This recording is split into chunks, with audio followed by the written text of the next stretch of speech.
Greetings and thank you for tuning in to another episode of Mining Stock Education. I am your host, Bill Powers, and in this episode we are going to be discussing what could be considered reasonable junior mining company compensation for both executives and board members, and some things that resource investors should look at when they are analyzing management compensation.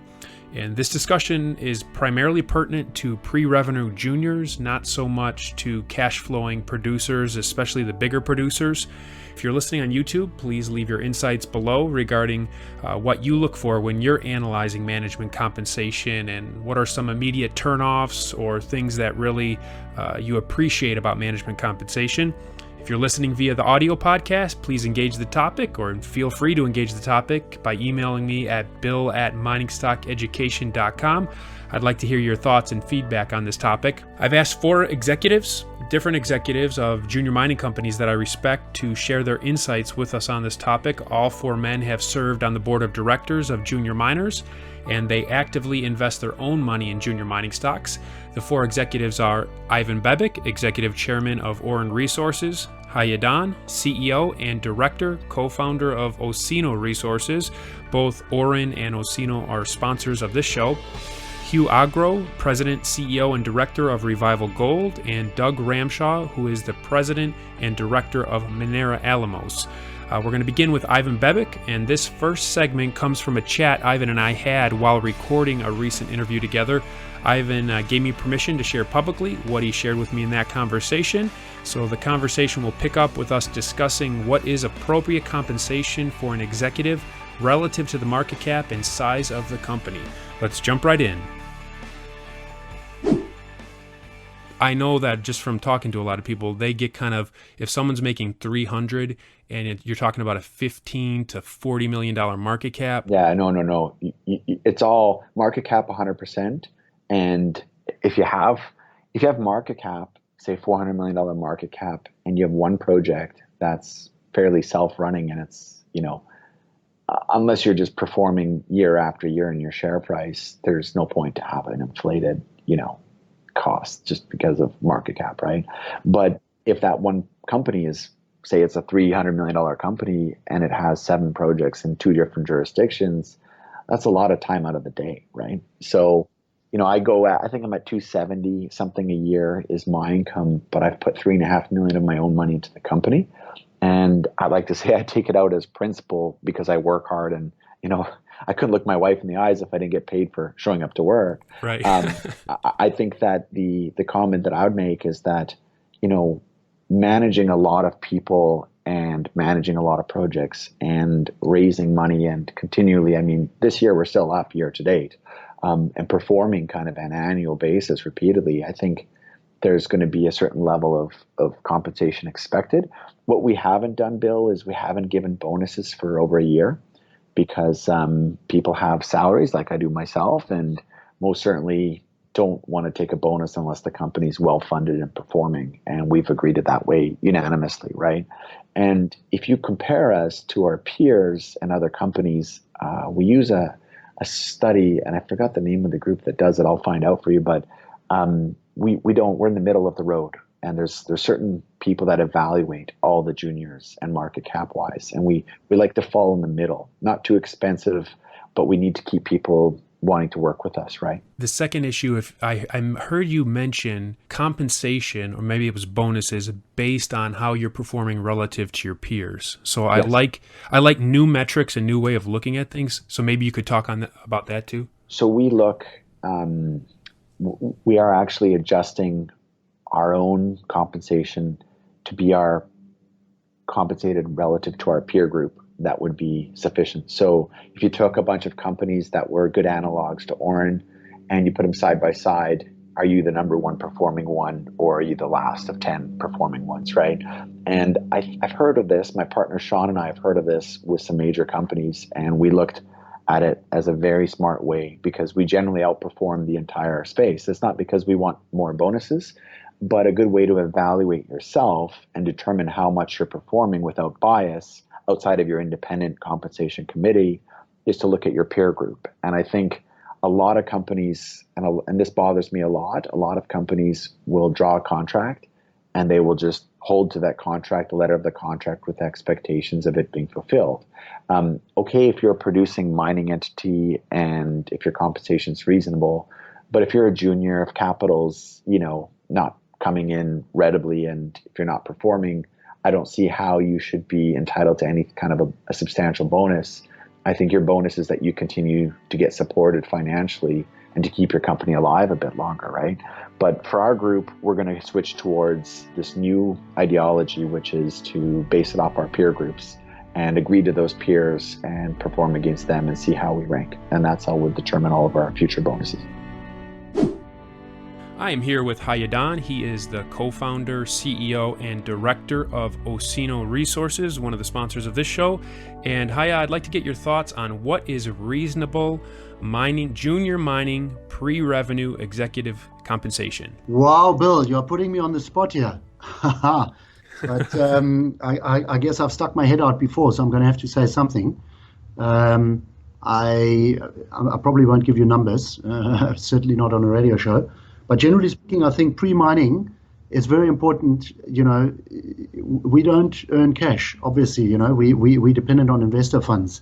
So for that reason, we have to be reasonable with our compensation. I think in the past, the mining industry did not set a good example in that regard. So at Osino, what we did, certainly in the early stage of the company when we were private and the early years when we were public, like up to last year, we definitely paid ourselves below market. We incentivized significantly with shares, some options. But having said that, we have also recently rectified that to some extent, because the downside of underpaying or paying below market is that it's difficult to attract people. So you got to find the right sweet spot. It's not just by underpaying. That's not good either. But I think generally speaking, I'm not in favor of excessive cash compensation. I believe more in alignment through equity. Now, you and your co-founders have put a lot of your own money, investment dollars, into launching this company. So you're not just employees, but you own a large share of the company. What about mining execs that maybe they were an employee for most of their career and they don't have the capital that maybe you had when you launched this company? What would be reasonable compensation for them, considering they may not have as much in terms of investment dollars when they launch their first solo project?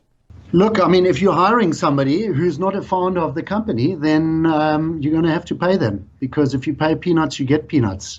But I think the issue that I have is that quite often, especially in the junior space, it's difficult. Well, it's very, very difficult to find good people.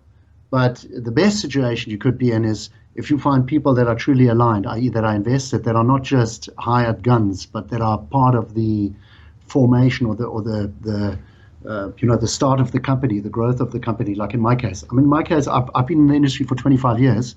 If I had stayed at Anglo or one of the other blue chip mining companies that I worked for, from a cash perspective, I'd be earning a lot more than I do now. And I have to ask myself that question sometimes. Am I doing the right thing? There's a significant opportunity cost involved. But I do this because, I like the entrepreneurship, et cetera. Ultimately, I have to be compensated for that opportunity cost, though. And like in Osino's case, we do that through equity issuances and so forth. I know I'm not answering your question. Maybe you must just try and nail me down more directly, but that's how we do it. And finally, Heye, what is your perspective on change of control fees? This is something that many investors that I've talked to are frustrated with, especially when the management tanks the share price over 2 years by 50%, and then they make millions when they sell it in a merger or an acquisition. What's your perspective on change of control fees?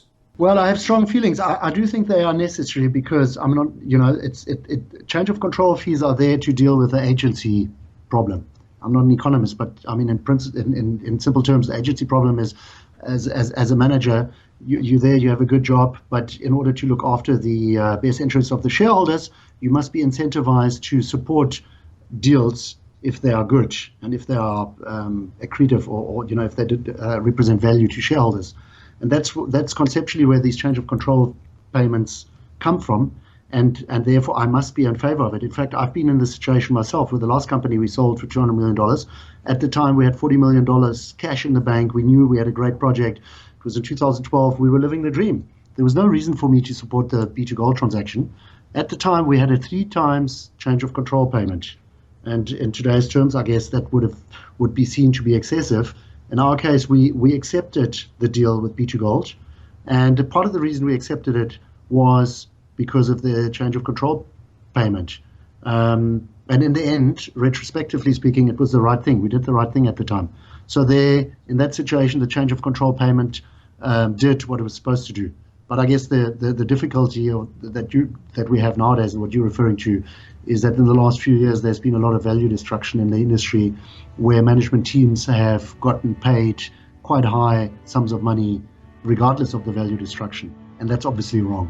But that's a problem with the structure of the compensation package, not with the change of control payment or cash compensation as such.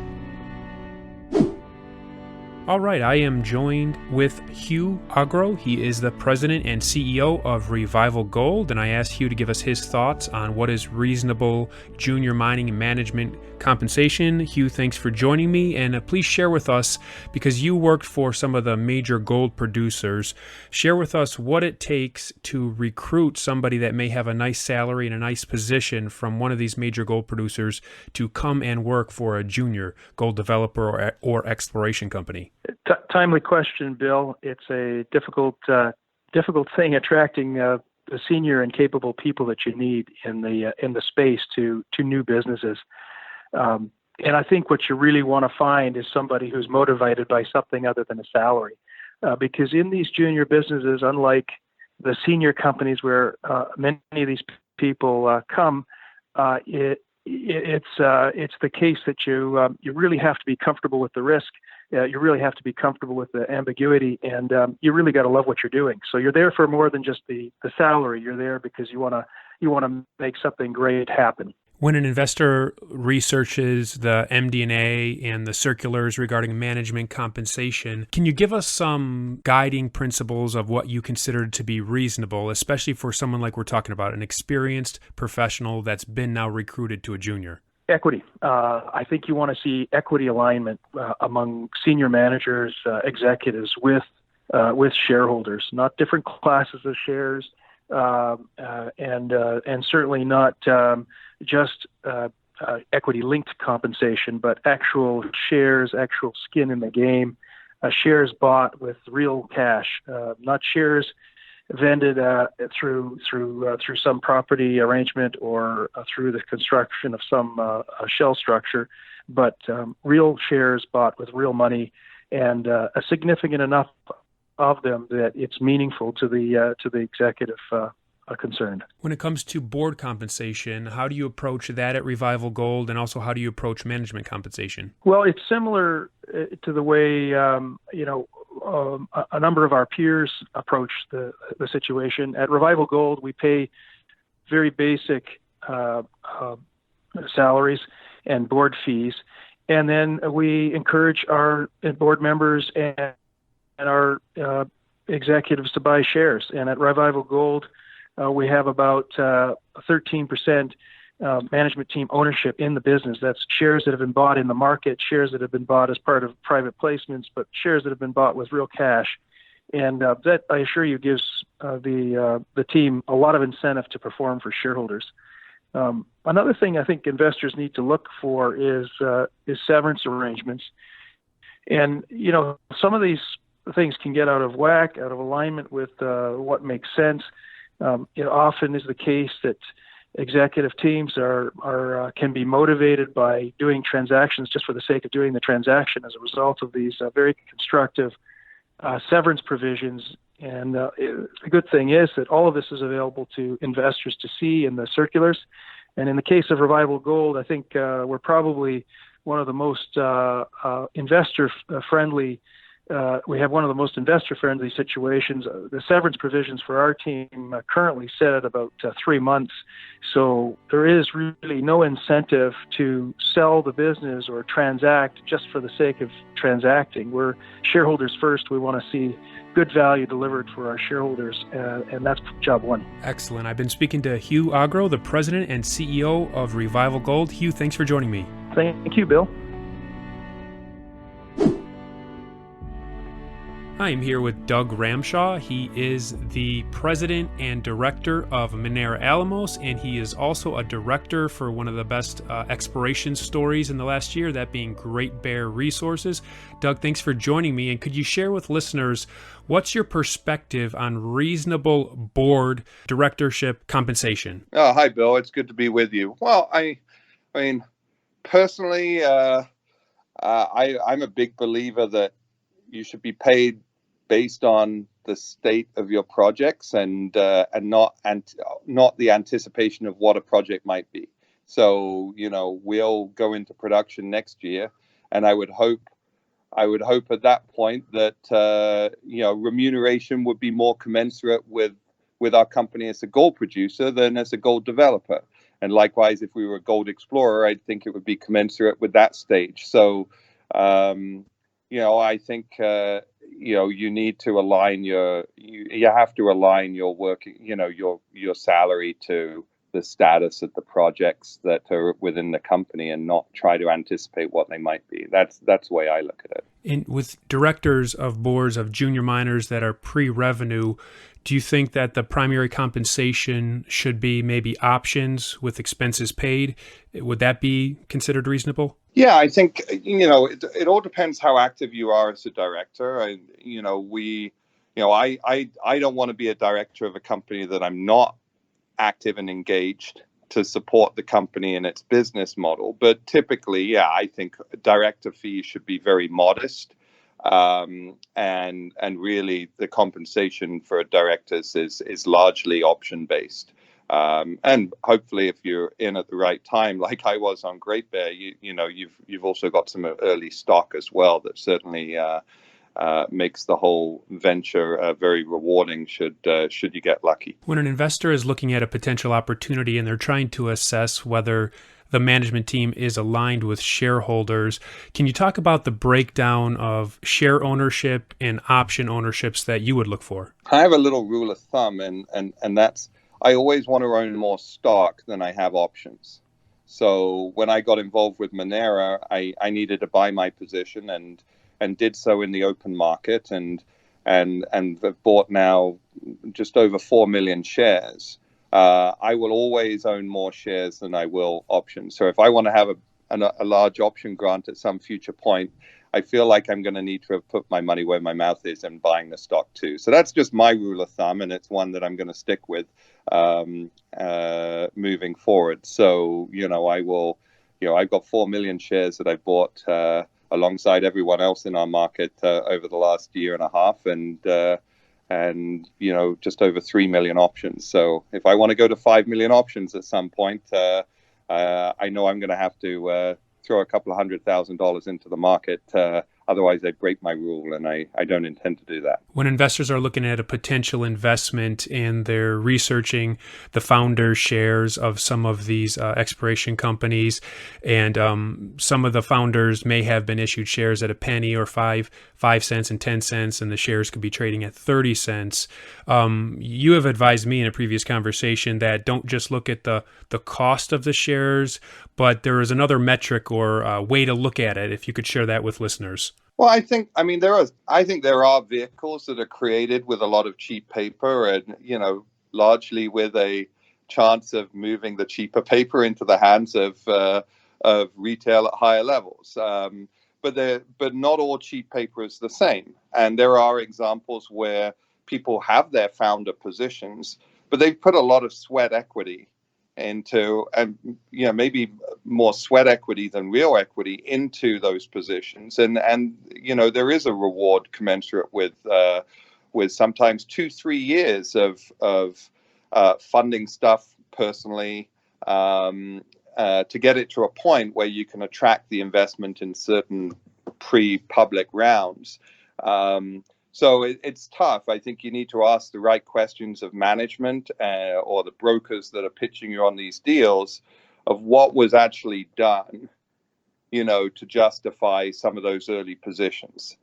Because there are plenty of ways to compensate an executive post the public round that make it worthwhile building these things. But, I think that I know of people that put several years of sweat equity into a deal before it even gets to that stage where they're doing those private rounds. So I think there are vehicles out there where I'd be cautious of some of the super cheap paper that's created, but there are examples where people have put a lot of sweat equity into it, and the rewards of that those cheaper rounds of paper are justified. So I think you need to ask the questions of what management has done, in the lead up to when you might be looking at investing to justify those positions. What is your thinking on appropriate change of control fees?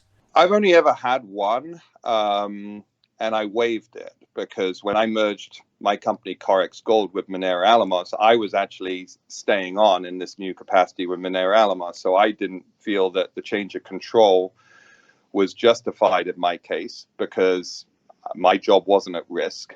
I had the opportunity to continue with the company. There are other cases where change of control is done because the person is out of the job. He's done his job. He's got it to a certain point. So I certainly wouldn't take a change of control myself if I was maintaining a position in the ongoing company. So in my case, I've had one and I waived it. I think rightly so. I think whether it's change of controls or bonuses or anything, I think there should be metrics that it's tied to in terms of there's certain things you do that you're paid for on a monthly basis to do. And just because you do them, I don't think it means you should automatically get an annual bonus or so stock performance should be very important when a compensation committee that I would hope is independent from the team that are getting any additional incentive. Stock performance and meeting or exceeding goals on fundraising or all that comes into play. I think companies should have very strict kind of compensation committee metrics that allow for due reward of maybe going above and beyond in any given calendar year for one's efforts. And I think the same applies to change of control payments. Excellent. You've been listening to Doug Ramshaw. He is the President and Director of Minera Alamos. Doug, thanks for joining me. Thanks, Bill. Thank you for listening to this Mining Stock Education podcast. Please subscribe and share with like-minded investors. Visit us on the web at MiningStockEducation.com for more resources on precious metals and natural resource investing. At our website, you can also sign up for our free newsletter for interview transcripts, stock picks, and more.